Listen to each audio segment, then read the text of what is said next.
আসসালামু আলাইকুম গাইজ, আশা করি আপনারা সবাই ভালো আছেন। আলহামদুলিল্লাহ আমিও ভালো আছি। আজকে হচ্ছে আমাদের মুসলিমদের প্রথম রমজান।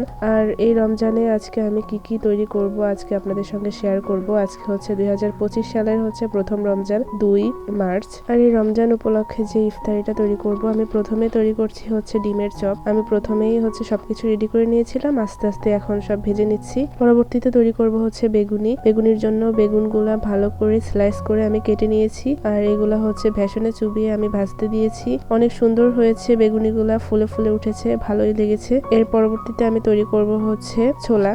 আমি ছোলাটা ভাজবো না, আজকে ছোলাটা ভুনা করব। ভুনা করার জন্য আমি প্রথমে ছোলাটা আগে থেকে সিদ্ধ করে রেখেছিলাম আর মশলাটাও তৈরি করে রেখেছিলাম। ফার্স্টে মশলা দিয়ে তারপরে আমি লবণ, হলুদ এবং সামান্য গুঁড়া মরিচের গুঁড়াও দিয়েছিলাম। তারপরে আমি আগে থেকে কেটে রেখেছিলাম ছোট ছোট করে আলু, সেই আলুটিও আমি দিয়ে দিচ্ছি।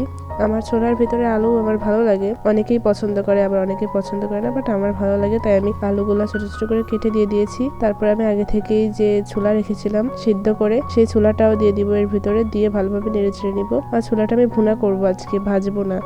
আর ইফতার উপলক্ষে আজকে যে খাবারগুলো আমি তৈরি করছি, এগুলোর রেসিপি আপনাদের সঙ্গে শেয়ার করছি না। আজকে শুধু আমি খাবারগুলো যা যা আমি তৈরি করছি এগুলাই আপনাদের সঙ্গে শেয়ার করছি। এই মুহূর্তে আমি 10 বা 20 মিনিটের জন্য আমি এটি ঢাকা দিয়ে রাখবো।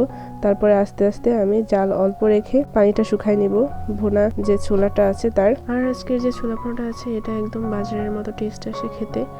আপনারাও বাসায় তৈরি করে খাবেন, অনেক ভালো লাগবে। পরবর্তীতে আপনাদের রেসিপি অবশ্যই দিব, আপনাদের সঙ্গে রেসিপিটা অবশ্যই শেয়ার করব।